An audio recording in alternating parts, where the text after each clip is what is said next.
BIR ang mga online selling platform kagaya ng Shopee, TikTok, Lazada na lahat ng mga online seller sa platform nila ay dapat register na kay BIR. Ano ang magiging effect nito? Yung existing online seller, kailangan na mag-register kay BIR.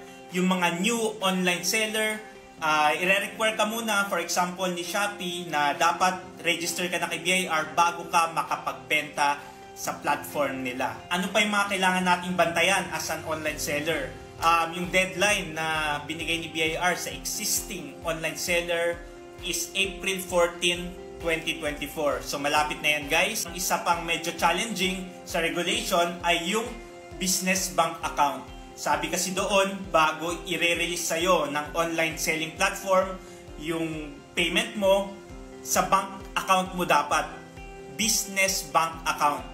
Personal or individual bank account is not allowed. And then required din ang online selling platform na magbawas ng 1% withholding tax. Ito yung sample niya.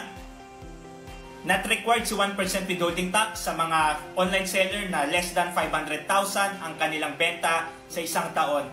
Pero very important, yung withholding lang ang hindi required. Yung pag-register sa BIR ay required pa rin sa lahat ng online seller. If you are a freelancer at meron kang concern or question regarding freelancers BIR registration and freelancers tax compliance, comment mo lang yan at sasagutin ko yan.